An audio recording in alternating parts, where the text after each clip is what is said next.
an hour to get my head around different stories, and be in a position to be able to talk about them and answer questions on them. And that really, that kind of in-depth reading on your feet really gets you into a position where you can talk about something that you actually don't really know a lot about, but in detail. And I would say that, you know, when you watch the news on the BBC or Sky, I recommend Sky for you, Sky News if you when you watch them, you know, we have specialist correspondents there who, you know, report on economics or crime or technology, but there are also general news correspondents that get thrown different stories each day, and they have to be able to talk about them on TV. So you know, I would say that from my experience, having that that opportunity to work across lots of different subjects really has stood me in good stead.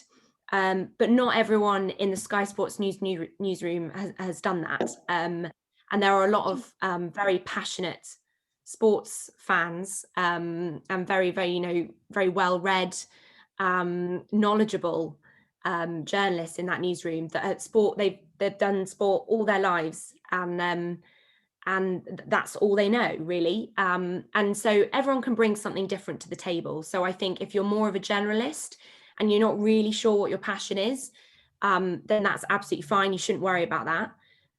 But if you have a passion or an interest, then, you know, pursue it and make that your thing, because you know, it means that that's the thing that you can bring to the table. And I suppose by getting the Olympics job at Sky Sports News, I've always been interested in athletics. I've always, you know, followed the Olympics.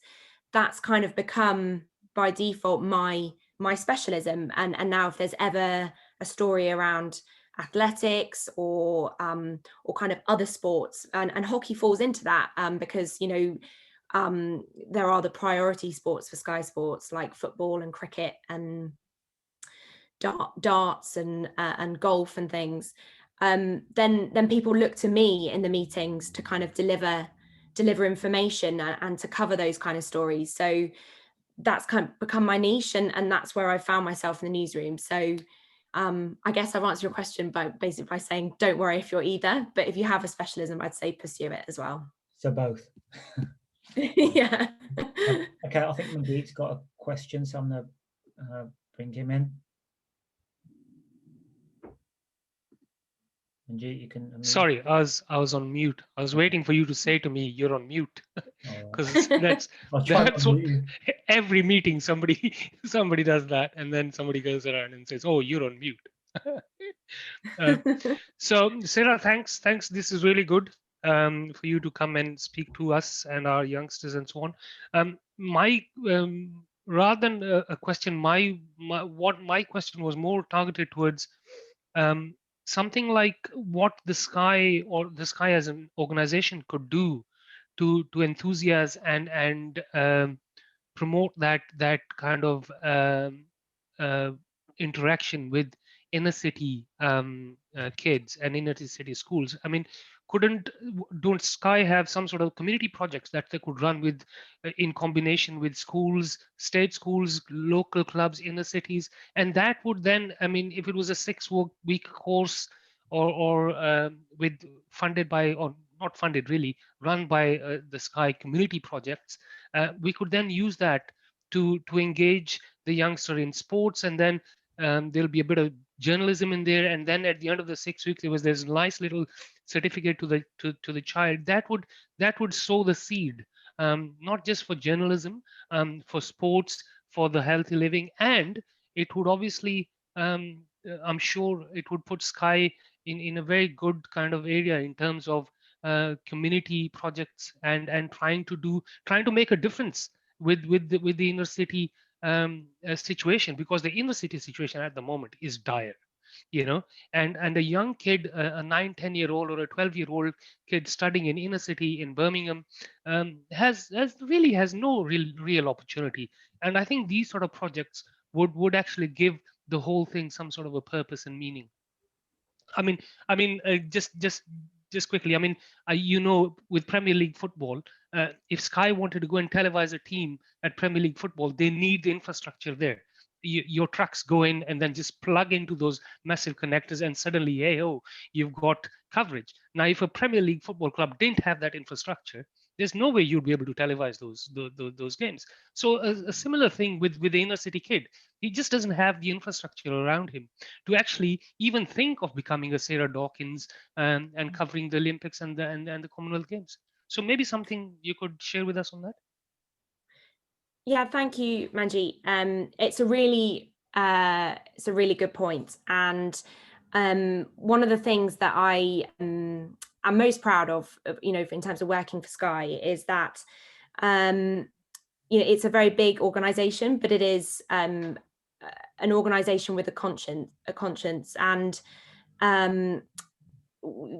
there are large-scale projects that Sky have worked on, things like Sky Ocean Rescue, Sky Zero, which are very much kind of orientated towards plastic pollution and climate change.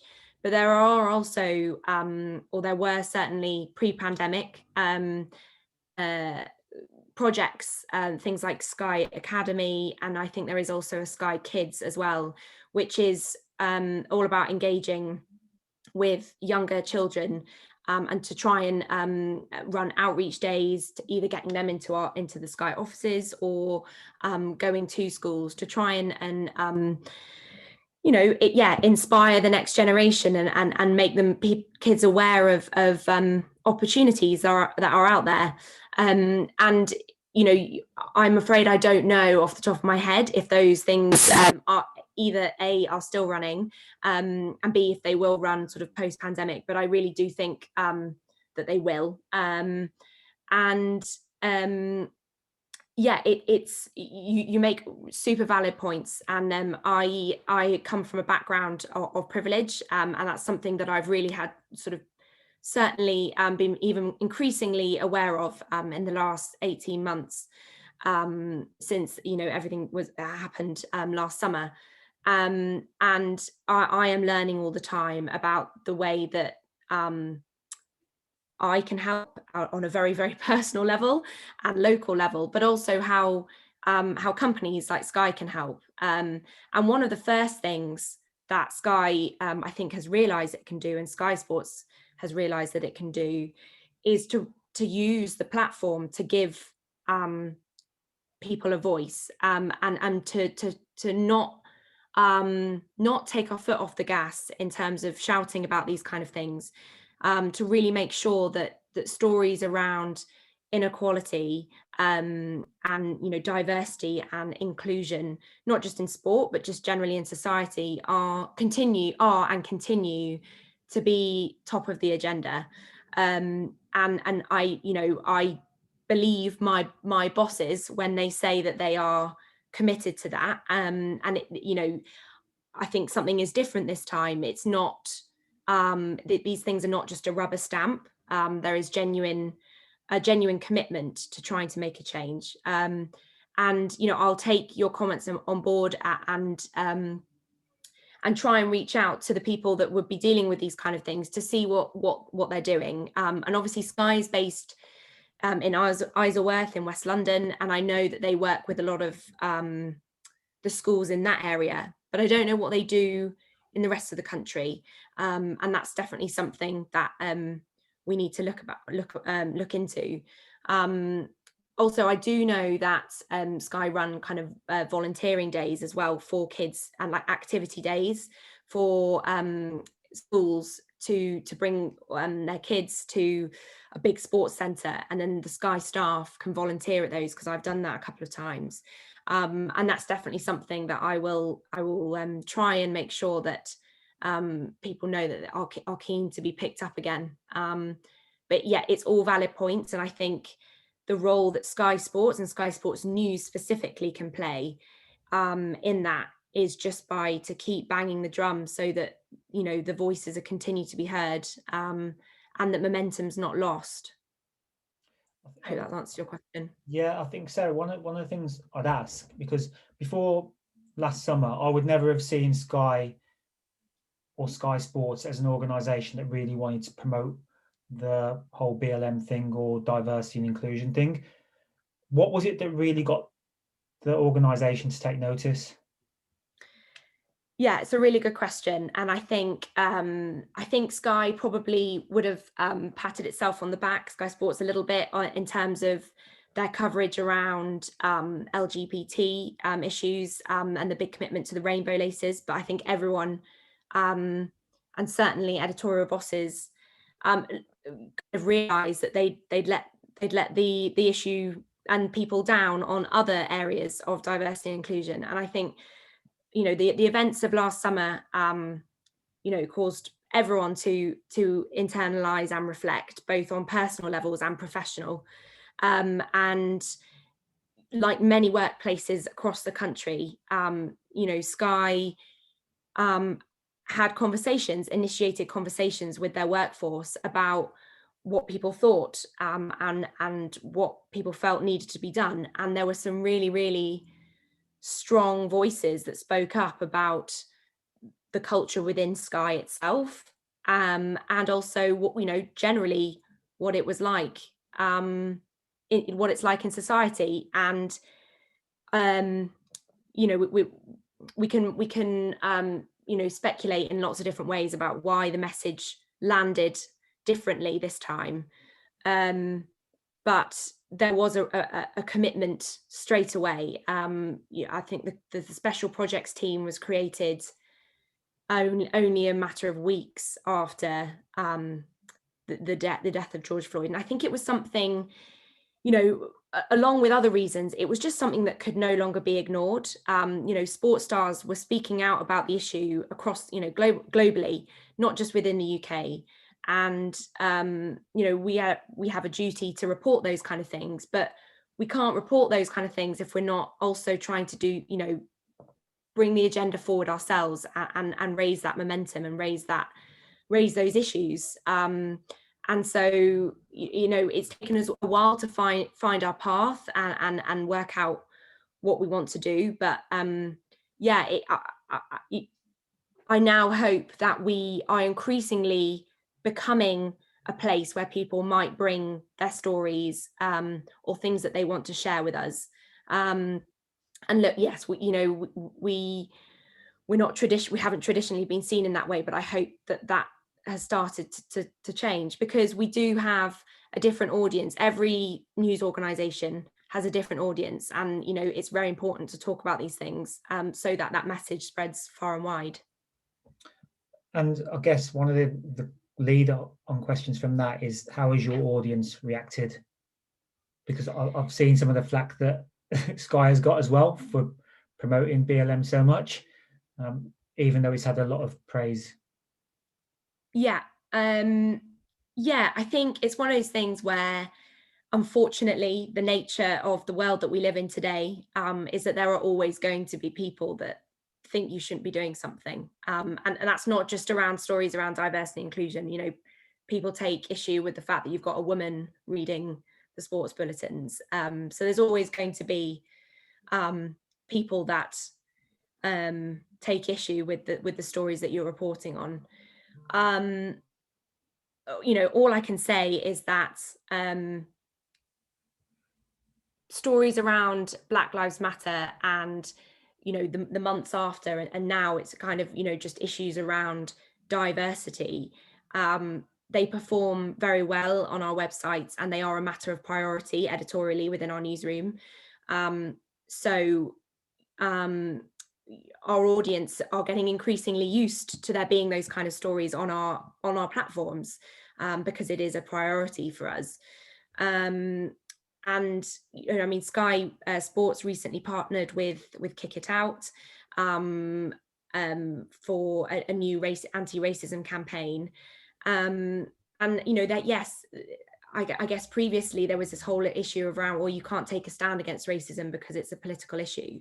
I think if we've learned anything over the last 18 months, is that, you know, racism is not a political issue. It's a right or wrong.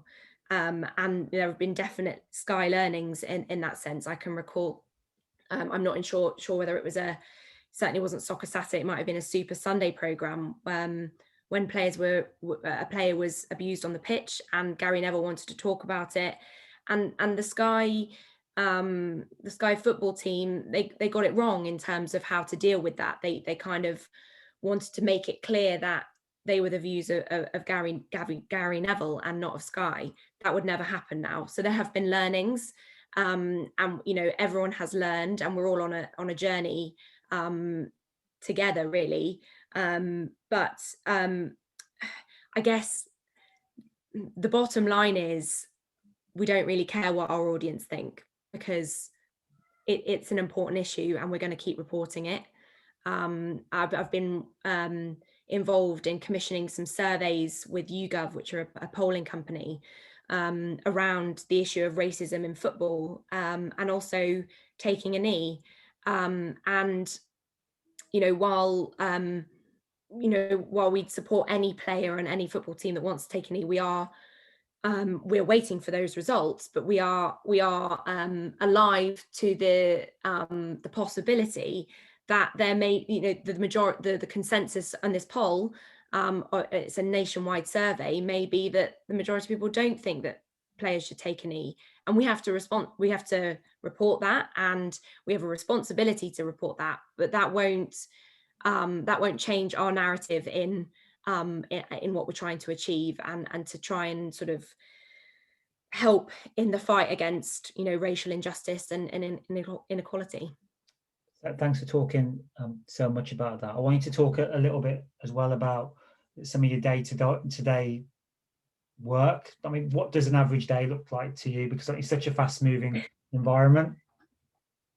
Yeah, so I suppose a day-to-day for me is probably quite different to the majority of the people that work for Sky Sports News, because I'm part of this special projects team, and I'm also working on the Olympics stuff. I'm very much kind of what you would describe as off-rota in sort of the journalism world. I kind of work on longer term projects. And so in that sense, it's kind of, I'd say I'm just spinning many plates and just hoping that I don't drop any of them.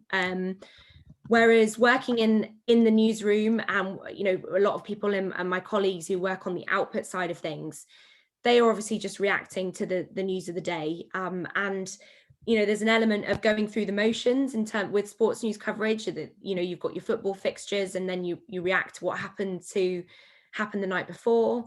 And you've got your football highlights, your golf, your cricket, anything else is going on. But then something can happen, like the death of Diego Maradona, and everything drops, and the entire focus of a newsroom, whether you're in the newsroom, you're at home, or whether you're working on the day stuff, or whether you're like me working on long-term stuff, the entire newsroom is just sucked into one big story like that, and it's all hands on deck. So I guess there is no typical day. Some days can be quite quiet, and I'll just be working on my longer term projects. Is that when you put the hockey news on when it's quiet? Pardon, sorry? Is that when you include hockey when it's quiet? Well, that means that it gets a good airing, though. That's the thing. So things like that. I mean, you want to make sure that, certainly for my kind of stories where they're longer term projects, I want to pick a day where there's least likely to be any lots of news. So I pick a day where there haven't been a lot of Premier League fixtures the night before, or Champions League fixtures. But unfortunately, if there is a big event, it means that everything else gets dropped, and that becomes the sole focus. And I have that at the moment kind of every so often with the Olympics. Only last week there was a newspaper report from Japan around the prospect of overseas spectators at the Olympics, and it's still undecided. The organisers are keeping their cards quite close to their chest on what they're going to do around that, but we are expecting a decision by the end of the month. But there seemed to be a development, and I all of a sudden get a call from the news desk, and they want reaction from Tokyo, and they want comment from the International Olympic Committee, and the British Olympic Association, and then I immediately have to kind of drop everything else that I'm working on and just focus on delivering those kind of things for our on the day output. So yeah, it can be, I mean, one of the best things about working in journalism is that you know, you sit at your desk, or you know, in a previous life you walked into the office not knowing what the day had ahead for you, and what the day has in store, and you know, you can make plans for the evening, and then you might have to drop everything because there's a big story, and you want to be a part of it, because that's the kind of bread and butter of working in a news organization, and certainly a 24-hour news organization, is that the breaking news stories, they're the ones that everything is geared up to, and when you work for a really big organization like Sky, and I've had it for both Sky News and Sky Sports News, is that there is something really quite fascinating about watching a newsroom, you know, gear into action when there is a big breaking news story, because that's what they do best. Yeah, just very quickly, because I've got a couple of questions. So, you know, when Diego Maradona passed away, for example, did you already have clips prepared about the fact that he might be dying one day? Because I always wonder, how do they put it together so quickly? Someone big dies. So I'm not actually sure on the specifics of Diego Maradona, but just talking generally about someone who we know maybe to be in poor health. We do, it sounds awful, but we do prepare obits. We call them obits, obituaries. And yeah, we have them ready to go. That's not to say that they're always updated regularly, because it is a big job. And we actually have, in newsrooms across the country, and certainly in national newsrooms, there is often one or maybe a team of people that are dedicated to obituaries and updating those and making sure that they're up to date, so that just in case if someone dies, you've got the content to run. So we probably, you know, because of Maradona's health issues, we probably did have something prepared, but I don't know how in date it was. I mean, I know working from it within Sky News, I've been given jobs of updating obituaries that are, you know, 15 years old, and television 15 years old looks really old. Yeah. So, you know, but yes, we do have things ready to go, because you do have to be kind of semi-prepared for those kind of things. But then, you know, the beauty of social media these days means that you can get instant reaction on Twitter and use those as part of your coverage. So that kind of helps you a little bit before you can then start getting people on camera. But yeah, in answer to your question, yes, we do have things prepared, because if you ever come across those people you've got obits for, it's probably best not to tell them that you've already prepared an obituary for. Yeah, I mean, yeah, it's certainly quite sometimes a bit awkward when you're approaching someone to interview and you're saying, this is for a Diego Maradona obit. He hasn't died yet, so we're just talking purely hypothetically. It is quite strange, and seems very morbid, but I guess you have to be prepared. Okay, I'm just going to bring Suk in. Can you unmute yourself, please, for your question? Hi, Sarah. Hi, everyone. Hi. Sir, thanks very much. Excellent. I've been in hockey for 50 years and professional career for 40 years. I'm obviously retired now. This is the first time I've ever heard anybody to say, I'm from a privileged background. The nearest thing I've heard is people saying, I'm just lucky.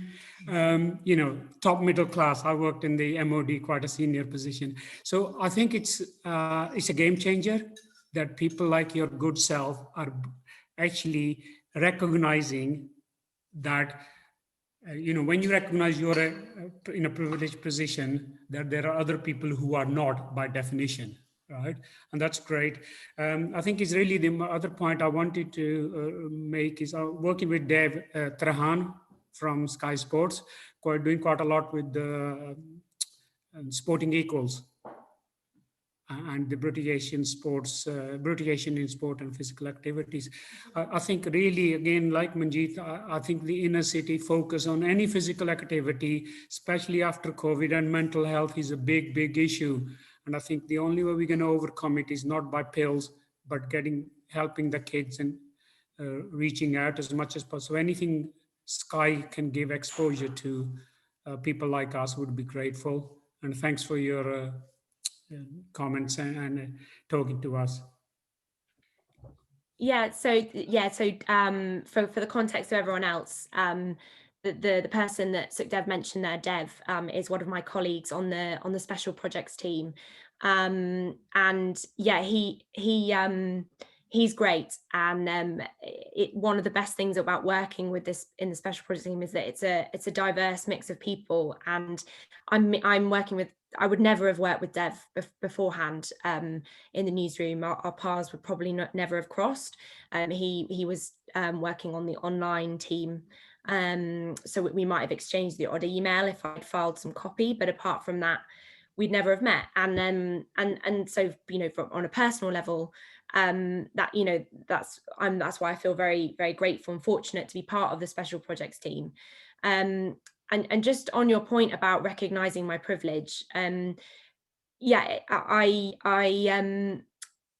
have come from a privileged background, and I'm increasingly aware of it, and certainly over the last 18 months. And I think actually another moment where I really did become aware of it is when we covered Gurmej's the letter that he initiated around diversity in hockey. I've played hockey since I was 9 years old, and I still play. I play for a club called Spencer in southwest London, and you know, I'm very passionate about the sport. I think it's the best, and I was really quite sad to kind of see the kind of issues within hockey, which I probably was aware of but hadn't had my eyes fully open to. And it's why I've tried to do some follow-ups after our coverage of the letter that Barford Tigers wrote to England Hockey last summer, and we've spoken to Reece Smith and Darcy Bourne and various others, but I just became aware of the fact that, you know, yes, within my own teammates over the years at school, at university, and now playing in London, and also the people that I've played against, it's not a diverse pool of people, and that's not right. And then when you start drilling it down into the reasons for that, it becomes even more frustrating. And I was aware of the work that Spencer Links were doing beforehand, but now I sort of realize even more how great the stuff that they are doing is. And one of the biggest things that I would love to see, you know, and this is me talking as Sarah Dawkins, the person, and the hockey player, rather than Sarah Dawkins, the journalist, although it doesn't really matter either way. You know, I'd really love to see England Hockey throw their weight behind similar projects across the country, because I know that they're aware of similar projects, but either they don't get the same write-ups or they're not on the same scale. But you know, if that is an example of a successful project, and there's no reason why that can't be replicated, but it needs, you know, the backing and the support of the national governing body. And hockey is one of those sports that is very important to me personally, but within the special projects team, there are other people that have other sports that are important to them, and so it's all about holding these kind of bodies to account to make sure that they do that. And a bit of coverage that we are planning to mark the 1 year anniversary of the death of George Floyd is around the NGBs and what they've done in those 12 months, to try and get a bit of a temperature check and an idea of what the response has been and what more needs to be done. Sorry, my little one walked in. Thanks for that, Sarah. Just another question going back to hockey is, how do you think something like hockey could become more popular and more mainstream, for example, what would it take for Sky to want to invest in it as a sport? Because it is on BT, but again, you don't really see like big crowds, especially in this country. And I guess maybe from a business point of view, because obviously it comes down to viewership as well. What do you think would make it more appealing? Yeah, it's a really interesting one, and I don't think necessarily the fact that it's played, that it's not Britain or the UK's most popular grassroots sport is any issue, or holds it back in that sense, because yes, netball is a very popular sport, but ultimately it's only played by women, so at a competitive level. So well, at professional level, men can also play netball at grassroots. And I was actually watching the GB Ireland game the other day, the women's game, and it kind of struck me actually. Hockey doesn't really necessarily because it's so fast, because it's such a great fast game. It doesn't necessarily translate itself very well on television, because something happens in the goal and you want to see a replay, but you can't because the ball's already at the other end of the pitch, and it makes you realize how slow actually games like football are, and lend themselves to television. So I'm not saying that hockey needs to change the rules to make it suitable for television, but I guess that is a challenge. But when you watch hockey, it's such a great sport to watch, and it's so similar to football in the tactics and that kind of stuff. So it's easy to watch, but at the same time it's not easy to watch, and maybe the kind of investment that might be needed to make it televisable, if that's a word, is maybe a little too much, although BT Sport do it really well. I think a time before, maybe even before I joined Sky, I think Sky did used to have some hockey rights, and I'm not entirely sure what exactly it was, or why we no longer televise it. But it's definitely something that I would love to see. And I know from sort of a business point of view, Sky are very keen to, and Sky Sports are very keen to keep investing in or certainly women's sports. The fact that we have the netball Super League on Sky Sports, and there's a big Sky investment in women's football as well. It can only be a good thing for sports like hockey, but I also think it does need a little bit of momentum. And I do look back on the kind of the platforms that hockey was put on after the 2012 Olympics, and certainly after the Rio Olympics. I mean, I had people, there was a time when I used to have to go straight to training from the office, and so I would take my hockey stick into work, and I had people stopping me on the train saying, "Oh my God, you play hockey, that's so cool." That's, and certainly even after the 2012 when Kate Richardson-Walsh broke her jaw, and they were like, "Oh my God, you must be so hardcore, you play hockey." And obviously I was like, yeah, I'm super hardcore. But it's more just about, I really feel like there was some momentum behind the sport there, and it's a shame that we haven't got to a point where more people know about hockey and more people are watching hockey. But that doesn't mean that that all is lost. I think there is definitely an opportunity to get hockey televised and make that the mainstream. But I think there are things that have to happen within hockey, and I don't know enough about the governance of hockey in this country to make comment on that. But maybe it has to do something with the fact that of National League teams becoming fully professional. There's things probably tied into that as well. So I'm not entirely sure whether I've fully answered your question there, but I would personally love to see it, and I know that people who maybe don't know much about hockey but then watch hockey are like, wow, this is great and it's so easy to watch. So maybe we just need to get some more funding for England hockey to kind of propel it to the next level. Yeah, no, definitely. I think one of the things that I've kind of been speaking about a lot is maybe it's the image of hockey that people have as well, that it's not a sport for them.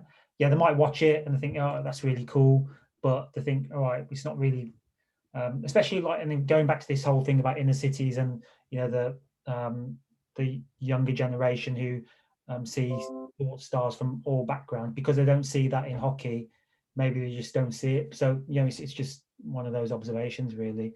Yeah. I've got another question.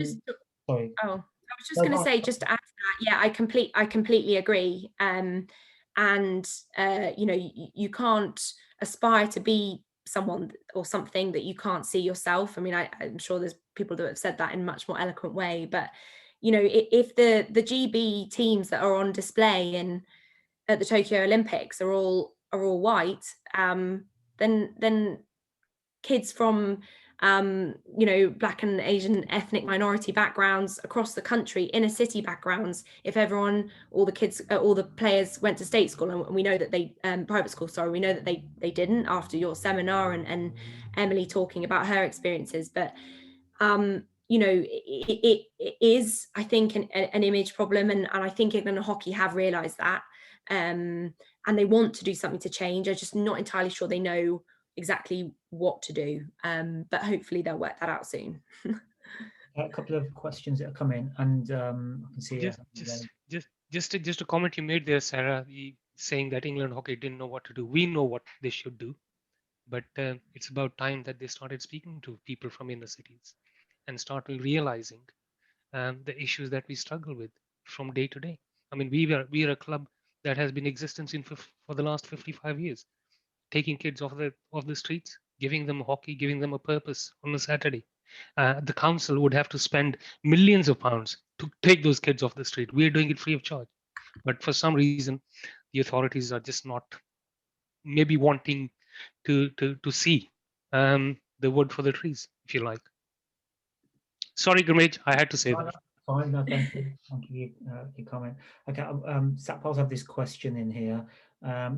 There are female presenters on Sky Sports News, but are there any women on the executive board?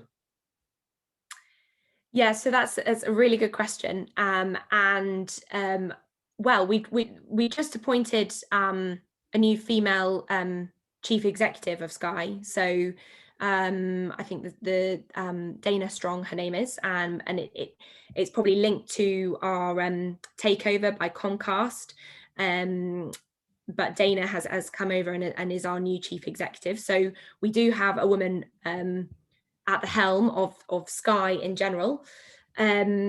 Governance within Sky Sports is not so good, and it's something that really frustrates me, and I will continue to sort of bang that drum and make people aware of it. I think sort of I've obviously only ever worked for Sky, but I worked in a Sky News newsroom where I think there are probably more women than men, and you know, sometimes we'd have meetings where there were, you know, it was all women, and it was great. And then I went from Sky News to Sky Sports News, where there are very few women. I mean, don't get me wrong, there are women in the newsroom, but none in senior editorial positions on our news desk, and none within the kind of senior leadership within Sky Sports. Well, there was, but she's actually just left. So yeah, it's a great question, and I think you know, one of the biggest reflections and learnings for Sky and for Sky Sports as well is that, you know, how can we report on issues around diversity and inclusion if we're not diverse and inclusive ourselves? And that's really been something that probably we've struggled with. But Sky recently set out some diversity targets, and they've I think the slogan was 20 and 5 by 2025. So the aim is to have 20% of the workforce from Black, Asian and minority ethnic backgrounds, and then 5% of those Black.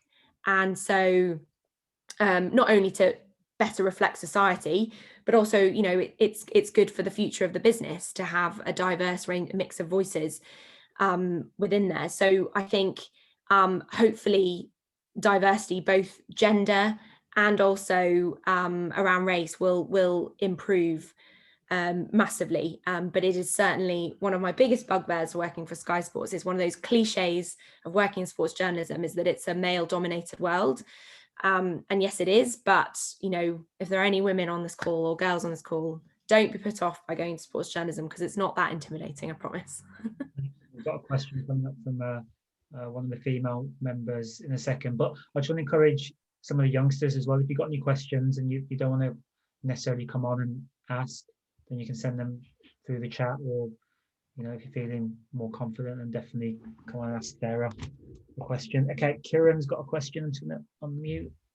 Yeah, it's not really a question. So basically, I'm a teacher at a inner city school where we've got about 49% on free school meals, and 80% are Black, Asian and minority ethnics.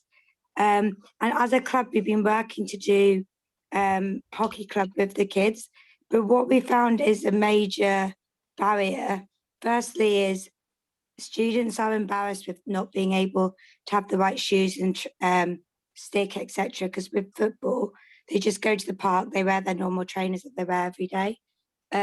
So obviously it's funding of giving them the equipment, but also it's to do with safety in terms of parents don't like their children to go out, and hockey is something that they need to do in a group. So they need to be more than just kicking it in their garden to practice. And in the area that I'm in, a major problem was that their parents aren't able to take their kids to the club. And I think there's a lot of different areas that we haven't considered as part of barriers. So yeah, I just was putting my 2 pence in. Obviously, I don't know if there is funding and if there is ways to get around that available, because my students are using sticks that are too short for me, and I'm very short, and all the boys are like twice my size. So I think in terms of getting the kids interested, they're not enjoying it because they don't have access to the right equipment. They don't have access to being able to practice at home or going to clubs regularly. And it's all sorts of those things that, from the way I've been brought up, I didn't realise would be a problem. Yeah, it's a really, really great point. And one of the biggest issues for hockey is the equipment that is required. And also, I did an interview with, as part of our coverage for Black History Month, the first Black player for GB women's hockey. And something that she said is that, and something I had thought about it before, but she kind of put it very well, is the fact that she got into hockey because she had a primary school teacher that was really keen on hockey. I think they played when they were at school, and so they played it at her school, but they played it on grass, and it was easy, relatively easy, just to pick up a stick and play. And she said that, with her, where she grew up and the school that she went to, if she was growing up now in 2021, she would never have had the opportunity to play hockey, because her school was not the kind of school that would have had the funds to build or have an AstroTurf, but B, to have access to an AstroTurf, full stop. So and so yeah, there are so many factors at play. You're totally right, Kieran, about the kind of things that are obstructing accessibility to hockey.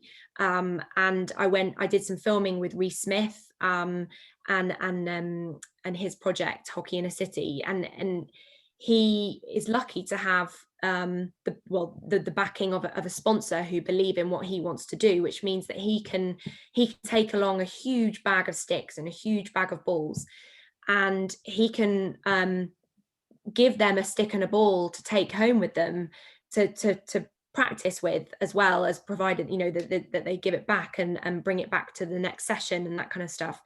But you know, not every school has that, and you know, very few schools have access to that, and unless you've got clubs that can provide that kind of access, then it becomes increasingly difficult. So I unfortunately don't have the answers. I completely agree with all the points that you made, and you just have to hope that England Hockey are listening to these kind of things. And I know that there are funding issues, and these NGBs don't always receive the money. You know, if they could receive all the money that they could wish for, they could solve a lot of issues. But I really do think personally that this is something that needs to be, you know, sent right to the top of the list, because it shouldn't just be on certain individuals within clubs and individuals within the GB hockey team, like Emily and Reese, to be leading these kind of things. It needs to be a united movement to try and make a change.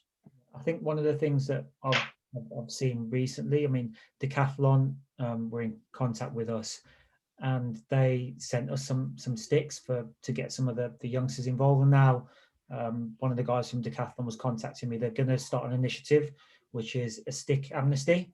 So people can go into their stores, Decathlon store, give any other old sticks, then they'll look after the logistics, because one of the problems is always going to be around the logistics of getting those sticks to people who want them. So it is going to be a private public sort of partnership in getting this kind of thing done, because like you said, even though we'd like England Hockey to do more, sometimes it is a resource issue, although there are quick wins and free wins that they can do to make things a lot easier.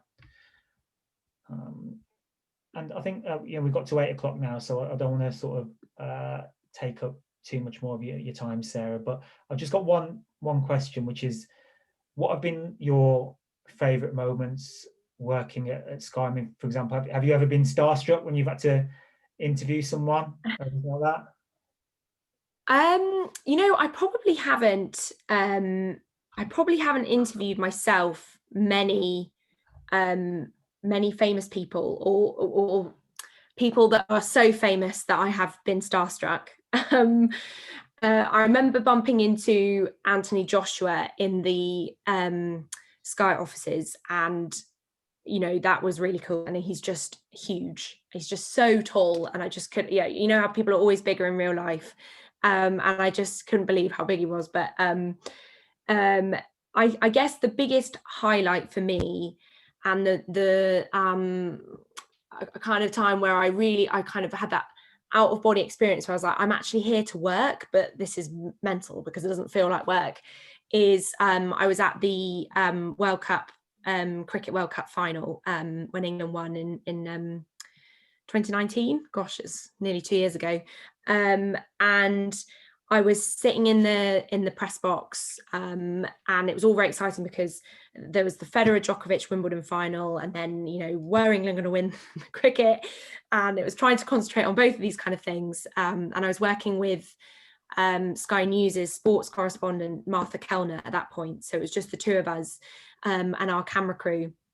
And then we were getting closer and closer to the point where we were like, right, well, you know, the match is coming to a climax here. We need to get down onto the side of the pitch so that we can do a piece to camera for our report, 10 o'clock news report. And if England have won or lost, you know, either way, we'll just do it on the spot there.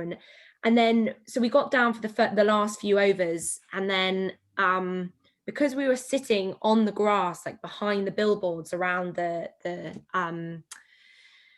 cricket pitch, we couldn't actually really see what was happening. So I spent that entire last over just having to text my friend who was giving me updates when he was watching on the television.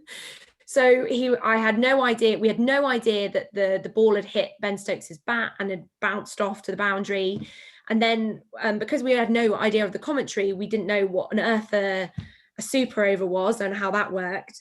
And it was one of those moments where I was like, this is absolutely bonkers. I'm here for work, but I'm not working. I'm just I'm here as a fan, and it was just complete. I'll forever remember that moment when they won, and you know, all the fireworks going off, and just like jumping onto the pitch, then running after people, and it was one of those moments where I got home from work, I think in the early hours, and I just felt really privileged to have been a part of it. And I think that's one of the best things about working for somewhere like Sky and Sky Sports, is that there are amazing opportunities like that every day. I was there in the cricket, but there are loads of different sports that you can cover, and each sport has its, you know, top sporting moment or event, and you might have the opportunity to cover those kind of things. And that's why I'd say, if you have an ambition or an interest, pursue it, because there is actually no greater feeling than working at a sporting event as a, you know, someone who's really interested in sport and a sporting fan, but you're there to work, and it's just everything all combined into one, and you get great access, and you get to talk to cricket players and all sorts of things, so it's quite fun. That in mind, you must be really excited to go to the Olympics this year, should everything go to plan. Yeah, fingers crossed. I mean, I think the at the moment, the narrative that coming out from the organisers and the IOC and the IPC is that the games are going ahead. I think they will do anything to get the games to go ahead, even if it means no spectators, which will be a real shame. So yeah, I'm super looking forward to going, and I will feel, again, like I said, like very privileged to be there. I think one of the best things at working on Olympics and all Olympics related stories is that all the athletes are just normal people. They are elite sports people, and they are elite athletes, but they're all normal, nice people who, you know, have amazing stories and incredible backgrounds, and they're just there to compete, and then they get suddenly, you know, they win a gold medal and they're suddenly thrust into the limelight. And that for me is one of the beauties of working on things like the Olympics, and that's why I would always prefer to do that than go to the Cricket World Cup final or a big football match like the Champions League, because you don't ever get access in the same way to the athletes. Everything is so closed off and managed these days, whereas when you're in front of an Olympian, they're just a normal person like you and I, who happen to be good at a sport and have worked really hard at it. And that's one of the things that I most enjoy about working on things like the Olympics. Brilliant. Sarah, it's been such a pleasure and a privilege to have you join us tonight. Thank you so much. And thank you everyone as well for joining this evening. Yeah, we're really grateful. I think everyone would have taken a lot away from this evening, whether it be a career advice or just talking about some of the issues that we've got in sport and in the cities. So no, thank you. Yeah, no problem at all. I guess I probably haven't really got into much about getting into journalism now, but if there is anyone on this call that what would like to maybe know more about journalism or get into something, you know, just get in touch with Gomez. He can give you my email address. I'm happy to help, because when I remember when I was starting out in journalism, I didn't have really any contacts. My dad worked in newspapers, but I knew I wanted to get into broadcast, and it is very daunting to know where to start or what advice to take. And if I can help in any way or give any pointers, you know, just don't hesitate to get in touch. Thank you, really appreciate that. So all right everyone, thanks for that, and hopefully see you all in the not too distant future. Good night. Cheers. Bye. Cheers. Yeah.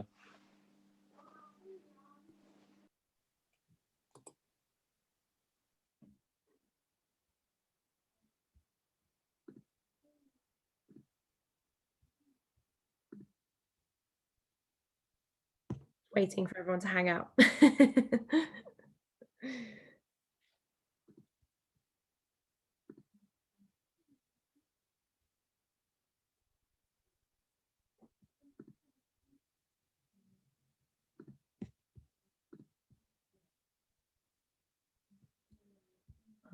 Second.